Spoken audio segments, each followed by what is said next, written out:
आताची सर्वात मोठी न्यूज प्रचाराची सांगता आणि मुख्यमंत्र्यांच्या कोपरी पाचपकाडीत राडा। विधानसभा निवडणुकीच्या प्रचाराचा आज शेवटचा दिवस आहे, पण मुख्यमंत्र्यांच्या ठाणे मतदारसंघातच प्रचाराच्या शेवटच्या दिवसालाही गालबोल लागल्याची घटना समोर आली आहे। विधानसभा निवडणुकीच्या प्रचाराचा शेवटचा दिवस असल्याने राजकीय पक्षांच्या कार्यकर्त्यांनी बाईक रॅली काढल्या होत्या, पण या बाईक रॅलीत ठाकरे आणि शिंदे गटाचे नेते आमने सामने आल्याचे पाहायला मिळाले।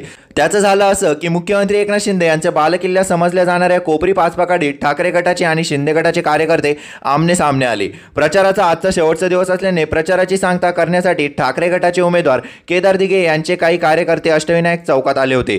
त्याचवेळी शिंदे गटाचेही कार्यकर्ते तेथे दाखल झाले। दोन्ही गटाच्या कार्यकर्त्यांनी एकमेकाविरोधात घोषणाबाजी करण्यास सुरुवात केली, त्यामुळे काही वेळासाठी तिथे तणावाचे वातावरण निर्माण झाले होते, पण पोलिसांनी वेळीच तिथे दाखल होत हा तणाव नियंत्रणात आणला। दरम्यान मुख्यमंत्री एकनाथ शिंदे यांनी पत्रकार परिषद घेत माध्यमांशी संवाद साधला। यावेळी त्यांनी महाविकास आघाडीवर जोरदार निशाणा साधला। ते म्हणाले की संपूर्ण राज्यामध्ये शक्य तेवढ्या जास्तीत जास्त सभा घेतल्या, सगळ्या सभांमध्ये एकच उत्साह व जल्लोष होता। सरकारने 2.25 वर्षामध्ये केलेली सर्व कामं आणि महाविकास आघाडीने केलेला विरोध केला ते आम्ही लोकांसमोर मांडली। जलयुक्त शिवार योजना, Atal Setu, coastal रोडी, metro 3, car shed, समृद्धी महामार्ग, जलसिंचनाचे प्रकल्प असे अनेक प्रकल्पामध्ये स्पीड ब्रेकर लावण्याचे काम महाविकास आघाडीने केले, असा आरोप एकनाथ शिंदे यांनी केला आहे। एकनाथ शिंदे म्हणाले की महाराष्ट्र लुटायला आणि महाराष्ट्राची तिजोरी कमी पडत होती, हे खरे दरोडेखोर आहेत। मातोश्रीवरून तिजोरी मागून घ्यायला पाहिजे होती, त्यात खूप काही निघालं असतं। अशाच नवनवीन व्हिडिओ बघण्यासाठी आपल्या चॅनलला लाईक आणि सबस्क्राईब करायला विसरू नका।